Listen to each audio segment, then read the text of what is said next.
Using your iPad as a second display for your Mac is incredibly easy with Apple's Sidecar feature.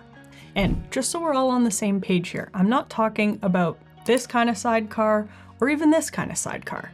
Instead, I'm talking about this, where you can actually use your iPad screen and your Mac screen side by side and at the same time as part of your workflow. So let me show you how easy Sidecar is to use both wirelessly or with your regular charging cable. So the first thing to do is to make sure your devices are compatible with the Sidecar feature. Here's a list of all the Macs and all the iPad models that are compatible with this feature. Both devices also have to be signed in to the same Apple ID, but you probably only have one Apple ID anyways, so you should be good to go. And they have to be within 10 meters or 30 feet of each other for Sidecar to work wirelessly. Then you also have to make sure that both of the devices have Bluetooth, Wi-Fi, and handoff turned on. So to make sure handoff is turned on, you can just go into the system settings and search for handoff. And then you just want to make sure that at the top,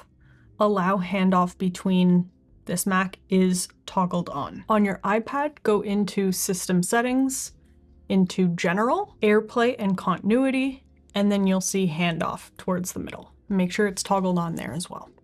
Now to use Sidecar with a wire, it's really just as easy as using your charging cable, preferably the one that came with one of your Apple devices, and just plugging in your iPad into your Mac. And the first time you do this, it will ask you to allow the accessory. You would just press allow, and then both of your devices would be connected. And one benefit of using a wired connection for Sidecar is that it will allow pass-through charging. So your Mac will be able to charge your iPad since they're connected. But if you prefer to use Sidecar wirelessly, it's also incredibly easy to set up, and you even have a few different options to initiate it. So the first way is to go into your control center at the top on your Mac, and press on the screen mirroring button. And then you should see a list of your iPad and even any Apple TVs, any basically of your devices that can be used to mirror your screen or extend your display. So in this case, I'm going to use my iPad Pro, and then it'll give you the option. If I rather use this as a mirrored display, which means both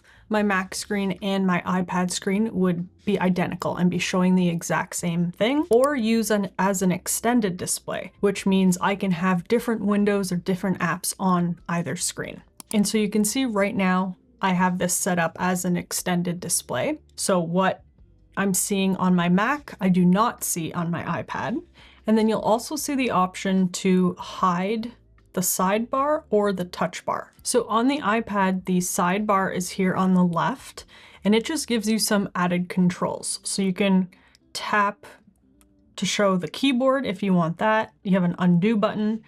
You can use the same Command, Shift, Control, Option keys as you would on your Mac keyboard. If I wanted the dock from my Mac to be on the iPad screen, I could press this button to send it back and forth.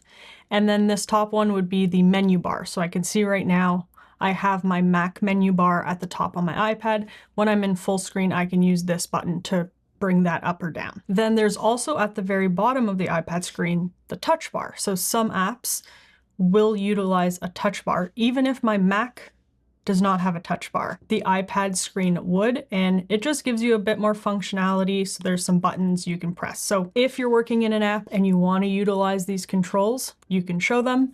Otherwise, if I select hide sidebar and hide touch bar, whatever app I'm putting on this screen or whatever window I'm moving to my iPad screen would be using the full real estate essentially. And then it's really easy to just drag whatever window you rather on your iPad screen, just drag it over to your iPad. Now, if your mouse doesn't go really quickly or intuitively from your Mac to your iPad like that, you would just head over into System Settings and go down to Displays, hit Arrange, and then you can just make sure that they are set up in the proper orientation. So my iPad's on the left, my Mac's on the right, but I can easily click and drag if I wanted to move that around. And then the mouse will move within this orientation I've set up. And to turn off Sidecar, it's really easy to just come back into the control center and click on your iPad Pro for things to go back to normal. So turning Sidecar on and off from the control center is the first way of doing it, but you can also do this from this displays tab in system preferences or system settings. So you should see on this display window, you'll see a plus button. And when you click on the plus button, you should get that same list with your iPad and even your Apple TV. And so I can just click on iPad Pro to enter into Sidecar the exact same way. But the third way, and the way that I actually find is easiest, is when you have an app that or a window that you want to send over to your iPad screen, you can just go over to the green button from the top left and just hover your cursor on it, and you should see an option move to iPad Pro, and it'll go right over to the iPad. So you don't have to go into your settings and mess anything around unless you do need to rearrange the displays or something, but just using the green to send it over to your iPad is the fastest way to do it, in my opinion. And it works in reverse as well. So if I go back to the green dot on the iPad now, I'll see an option to move the window back to my Mac. So that can be a lot easier instead of dragging and rearranging windows if you just know you want to move it over to your iPad quickly. So that's how to use the extended display option. I find this option is really useful